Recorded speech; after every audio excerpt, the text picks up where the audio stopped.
Auto ছিল ওই অনুযায়ী তেল পাচ্ছি। আচ্ছা, এখন বাড়লো একটা কারণ বললেন যে অন্য জায়গায় না পাইয়া এখানে চাপ এই একটা স্যার, আর একটা কারণ স্যার যে মানুষ পেনিক ইস্যু, এই যে যুদ্ধ তেলের দাম বেড়ে যেতে পারে, পাবো কি পাবো না, এই জায়গাতে স্যার ব্যক্তিগত পর্যায়ে সবাই এটা মানে ব্যক্তি স্টক শুরু হয়ে গেছে। মানে স্টক করে কি করে স্যার ধরেন যার যেসব সিএনজি গাড়ি স্যার দেখবেন আপনি যদি এখন সিএনজি পাম্পগুলোতে ভিজিট করেন ওখানে লাইন নেই স্যার, অথচ পেট্রোল পাম্পের লাইন থাকার কথা না, সেখানে প্রচুর লাইন।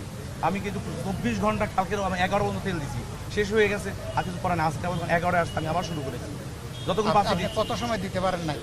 আমি কালকে 11 বন্ধ হয়ে গেছে, 11 থেকে আজকে 11 পর্যন্ত, মানে 12 ঘন্টা বন্ধ অলমোস্ট। মানুষ যাবে কোথায়? ওইটাও মানুষ কষ্ট করতেছে দিনে পর দিনে, আমাদেরও খারাপ লাগতেছে। আমি গাড়ির কয়েকজন চালক এবং মালিককে জিজ্ঞেস করলাম, তো কেউ বললো যে রাত্রে 9টা থেকে তারা আসে, সত্যি কথা, সত্যি কেউ বললো যে সকাল 5টা থেকে আসে। এই দুই জাতেরই পেয়েছি। একটা থেকে আসে।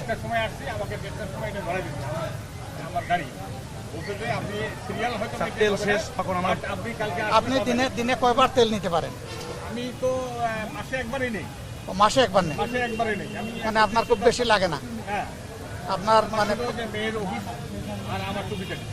আচ্ছা, এছাড়া আর আমি কিন্তু এখন টোকেন নিয়ে আসছি, আমাকে বলে যে টোকেনের মূল্য নাই, তাহলে আমি কোথায় যাবো? আপনি পাবেন, ওনাকে কত টাকার দেওয়া হবে তেল? ওনাকে 2000 টাকা দেওয়া হবে। হ্যাঁ, 2000 টাকা প্রাইভেট কাছে, 2000 টাকা। তো যদি তার নিড আরো বেশি থাকে ট্যাঙ্কিতে? সম্ভব না স্যার, আমার কেন?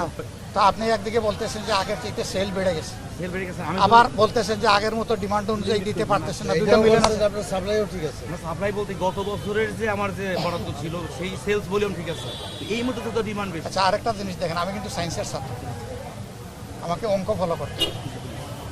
আপনি 2000-এর বেশি তেল দিচ্ছেন না প্রাইভেট কারের জন্য, প্রাইভেট কারের জন্য, মোটরসাইকেলকে 1000 টাকার বেশি দিচ্ছেন না। 500 হ্যাঁ 1000 টাকা ম্যাক্সিমাম 1000, যাদের ওই মানে পাস আছে ফুয়েল পাস আছে, আর না হয় 500-500-র নিচে এইরকম দিচ্ছেন, তাই না?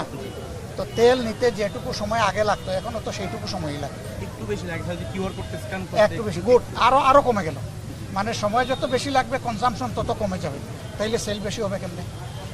এখন যে আমার হিসাবে তো মিলে না ভাই। এখন এই অ্যাপটা তো স্যার কত 2-4 দিন, এক সপ্তাহ হয়েছে।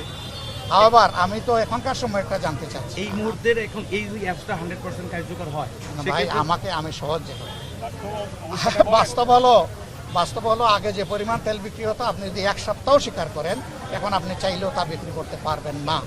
একটা গাড়িতে আপনার নজল ঢুকাইয়া আপনি একবারে তেল দিবেন মনে করেন 100 লিটার, আর আপনি 5টা গাড়িকে ভাগ করে দিবেন 100 লিটার, সময় কি সমান লাগবে?